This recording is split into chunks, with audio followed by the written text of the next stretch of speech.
Welcome to Catalyze, the Connected Leaders Academy virtual conference designed to reshape your vision of transformation. As we navigate the evolving business landscape, our speakers will unveil innovative strategies to manage and initiate change. Prepare to adapt, innovate, and lead, ensuring your role as a catalyst in this transformative era. One of my favorite poems is A Dream Deferred by Langston Hughes. What happens to a dream deferred? Does it dry up like a raisin in the sun or fester like a sore and then run? Does it stink like rotten meat or crust and sugar over like a syrupy sweet? Maybe it just sags like a heavy load, or does it explode? I'm going to start my talk with a little exercise and ask that we all open our minds and imagine. Imagine your dream car, a Bentley, Porsche, Lamborghini, whatever your dream car happens to be. Now imagine that you have the title to your dream car and it's right outside in your parking lot. We walk outside and you see your dream car and it is spectacular. Polished from end to end with your favorite color, candy apple red, metallic green, jet black, whatever your favorite color is. You walk over to your dream car and on the hood are your keys. Now all you have to do is take those keys, open the door, start the engine, and drive off. Now imagine that you never take those keys. You never open the door, you never start the engine, and you never drive off. As unbelievable as that may seem, a 2023 Gallup report stated only 6% of us achieve our dreams. 80% have no plans to achieve their dreams. But not only that, 60% of us are unhappy at work, and nearly 20% are miserable. So I ask you again, what happens to a dream deferred? Today, I'm going to talk about entrepreneurs, the dreamers, and the important role they play in society. But I'm not only going to talk about the importance of dreaming, but the importance of dreaming with intention. I'm going to touch on three things. First, I'm going to share some factual evidence that entrepreneurs play a critical role in society. Next, I'll share some of the similarities that entrepreneurs have with entertainers and how they're both really in show business, and why it's important that they don't only focus on the show, but also on business. And finally, I'm going to share some key business fundamentals that entrepreneurs can use to be successful. Okay, so why do I say that entrepreneurs play such a critical role in society? Let me share a few statistics from the January edition of Forbes. There are 33 million small businesses in America, and they make up roughly half of the US workforce, 46%, 62 million people. So when you break this down across all of the different communities in the United States, roughly half of the workforce comes from small businesses. And many of these small business owners are involved in their local communities. They support local charities, they provide their services and their time, not to mention the tax base that they bring to their local communities. But it's much more than their involvement in their communities. Entrepreneurs are the dreamers of society. They follow their passions. They take risks. They turn ideas into solutions that can change the world. At their core, entrepreneurs are problem solvers. Annie Malone and Madam C.J. Walker were two women in the midst of post-Civil War America who dared to dream the impossible. They were pioneers in the African-American beauty industry. They built businesses and employed hundreds of African-American women. Let's talk a little bit about Annie Malone. She was born in 1869 in Illinois to formerly enslaved parents. She saw that many Black women of the time were suffering hair problems, so she developed hair products to improve hair growth. She was so successful that she left Illinois and moved to St. Louis, where she founded the Poro College Company. By the 1920s, Annie Malone had become one of the wealthiest women in America. But that's not it. She used her wealth to pour many, many dollars into the local St. Louis community. She also gave money to newly formed historically Black colleges and universities. And this touches me because I am the proud graduate of one of those institutions, the great Howard University. Madam C.J. Walker was born in 1867 in Louisiana before she moved to St. Louis as well. And just like Annie Malone, she saw that many Black women of the time were suffering serious hair problems. So she developed a product called Madam Walker's Wonderful Hair Grower. Both Annie Malone and Madam C.J. Walker paved the way for Black women in business today. African-American hair care has grown to become a $9.5 billion industry. And it all started with these two entrepreneurs, with these two dreamers solving a problem. Believe it or not, Annie Malone and Madam C.J. Walker have a lot in common with entertainers. Entertainers also enjoy satisfying millions of people. They are, of course, in show business, so their audiences love to see them display their talents in breathtaking ways. To see a Denzel Washington on the big screen, or Michael Jordan and Tom Brady in their prime. Today, you have Caitlin Clark and Angel Reese that have become must-see TV, not to mention the millions of Swifties that follow Taylor Swift, or the beehive that swarm around Beyonce. They all put the show in show business. And just like these entertainers, we entrepreneurs also love to share our talents and our dreams with millions of people. I love working with small businesses and helping them to achieve their peak performance. A friend of mine, Katie, followed her dream of opening an Irish pub in our local town. Her passion was to bring the people in our town together around food and fun. So she took a big risk and left her profession as a high school English teacher. And in 2017, she opened Grow 13, and it was an instant success. As she envisioned, Grow 13 brought us all together around food and fun. She had theme nights, there was karaoke. Karaoke always makes me laugh because that's when you get a lot of very confident people who can't sing too well, but it's always a good time, right? Katie also used her restaurant to support local charities, right? It's important that entertainers provide their talents to the world. It's important that they give us the show, but it's also important that they focus on business. And way too many entertainers, whether they're athletes that have won Super Bowls or actors of blockbuster movies, many of them focus exclusively on the show and spend virtually no time focusing on business. We've heard all the terrible stories of very accomplished people going broke. There was a 2022 article in Sports Illustrated that stated 78% of NFL football players and 60% of NBA basketball players face serious financial hardships after they retire. And we know of the famous singers like Whitney Houston, Willie Nelson, famous actors like Burt Reynolds, Nicolas Cage, that have all gone broke. And for entrepreneurs, unfortunately, it's no better. Reports show that 50% of small businesses have to close their doors within 5 years, over 80% within 10 years.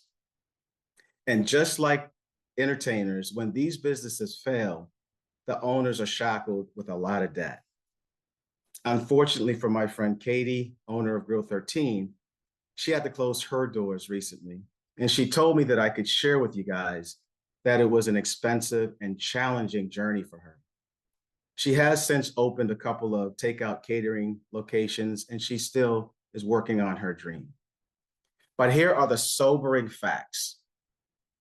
It is true, entrepreneurs do play an important role in society. We are the dreamers and the problem solvers.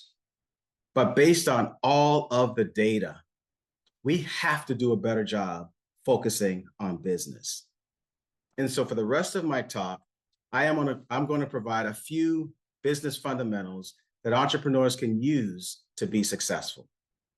But before I continue, I have to emphasize that the key to all of this lies in being intentional. I love sharing the story of the 5 frogs sitting on a log. 5 frogs are sitting on a log in the middle of a pond.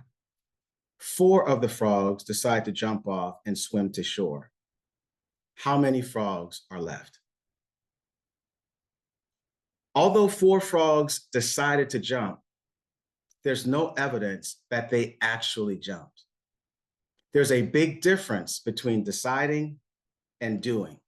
Just like there's a big difference between dreaming and dreaming with intention. Many of us decide to do things that we never actually get around to doing.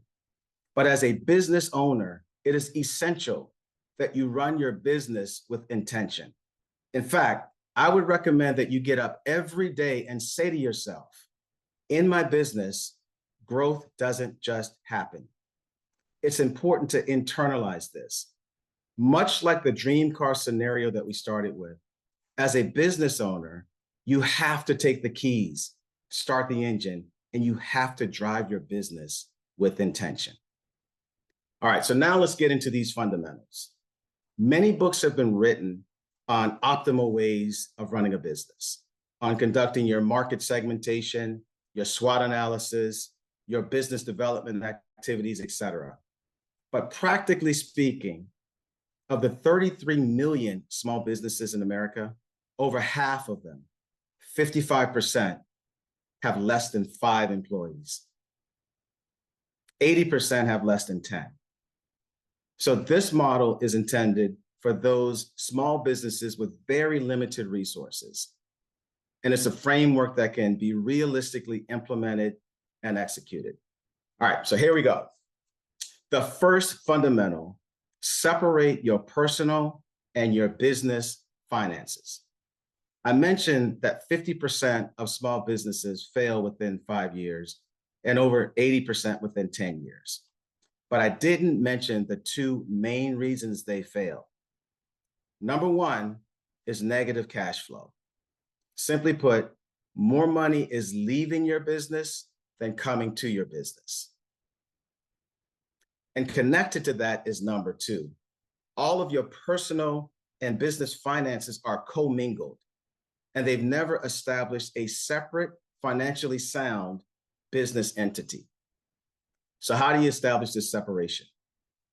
Run your business finances on your EIN instead of your Social Security number.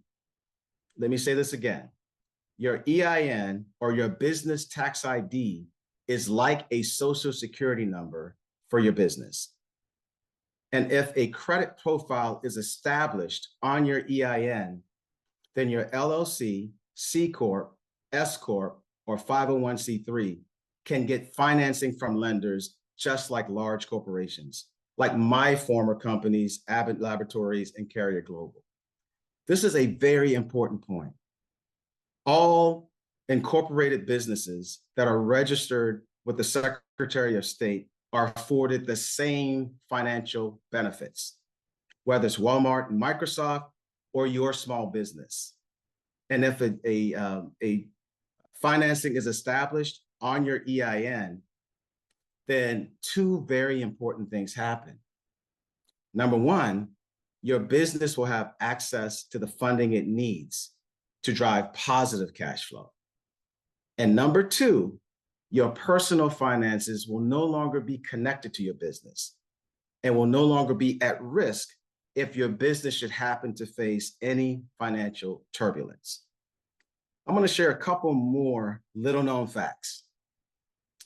In addition to your 3 consumer credit bureaus, TransUnion, Equifax, and Experian, there are 3 separate business credit bureaus. Many of us are aware of Dun & Bradstreet, but there's also Experian Business and Equifax Business. And while the consumer credit bureaus use your social security number to determine your credit score, which ranges from 300 to 850, the business credit bureaus use your EIN to determine your business credit score, which ranges from 0 to 100. And by the way, a business credit score of 80 is equivalent to a consumer credit score of 720. Another little known fact is there's a detailed process of establishing a robust credit profile on your EIN, then properly registering your business to those 3 business credit bureaus. And once they're registered, then you can systematically establish business and corporate financing on your EIN. Very important. So that's number 1. The second fundamental is to develop a simple business plan of no more than 2 pages. Again, most of us have very limited resources. So to build out an expansive 20 or 30-page business plan is just unrealistic. I suggest developing 1 strategic goal supported by 2 or 3 tactical goals. And I'm going to walk through a detailed example of that in a moment. I also suggest using the SMART goal setting method. SMART is an acronym that stands for specific, measurable, achievable, relevant, and time-bound. It's attributed to Peter Drucker, author of Management by Objectives, and SMART goals are widely used by a lot of organizations because they're easy to develop and implement. Okay, so now let's go through an example of a business plan. In the spirit of Annie Malone and Madam C.J. Walker, let's say that you have a local beauty shop. And over the last couple of years, your revenue has remained fairly flat, but your expenses have continued to kind of increase. So you're at risk of getting into a negative cash flow situation. So here's an example of a strategic goal: to grow your beauty shop revenue by 10% in the next 12 months. It's specific. You have a 10% target. It's measurable because you can plug in the numbers and track your progress. It's achievable because you have a market of people that will be getting their hair done. It's relevant because a 10% increase in revenue will directly address your cash flow situation. And it's time bound. You have a 12-month end date. Okay, so now you have a clear strategy.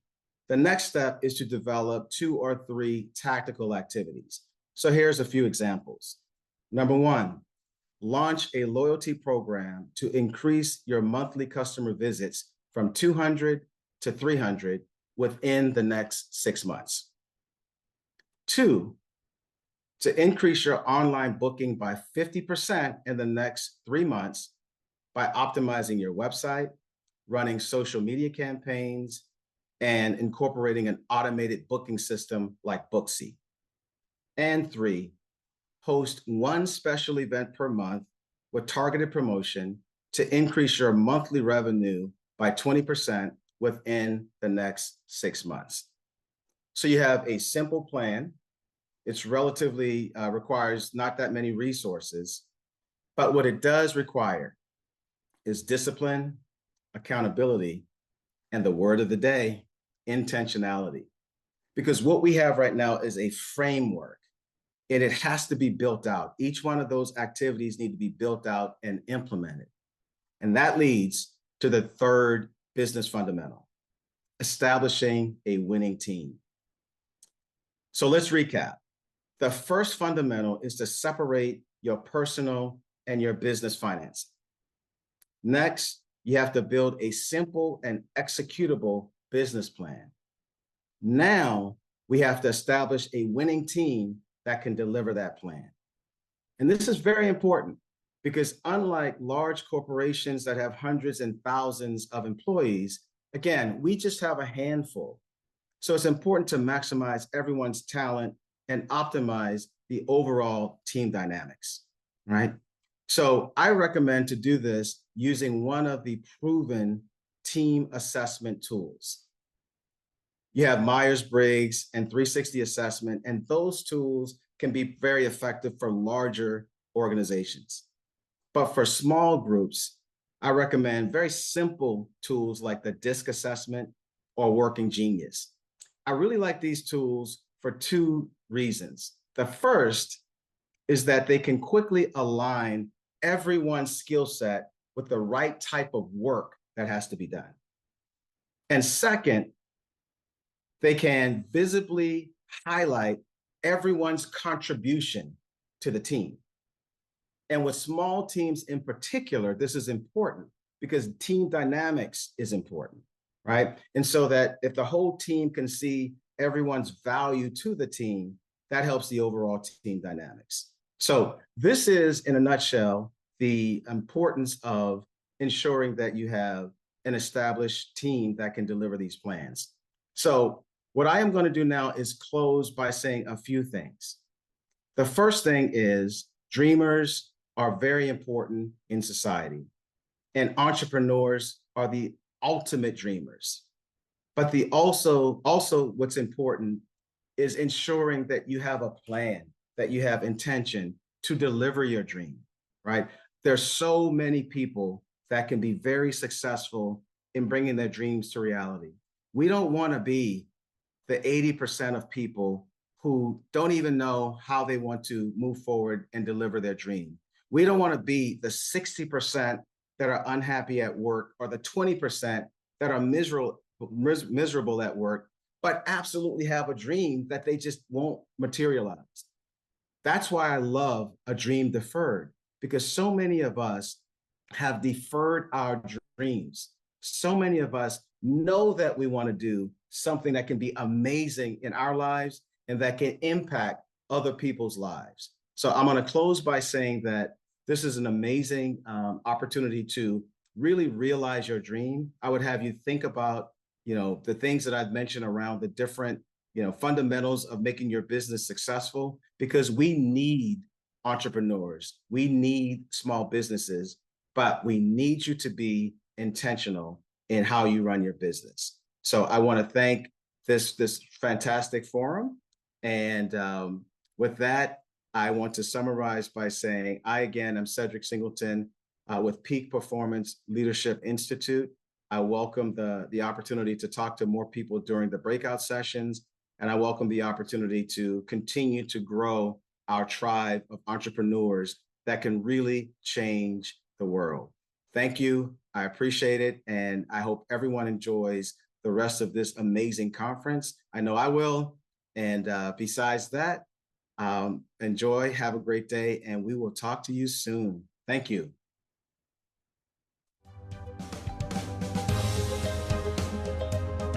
Thank you for participating in today's enlightening session of Catalyze. As we transition to our next expert, remember that each strategy and insight is a step toward becoming a transformative leader in your field.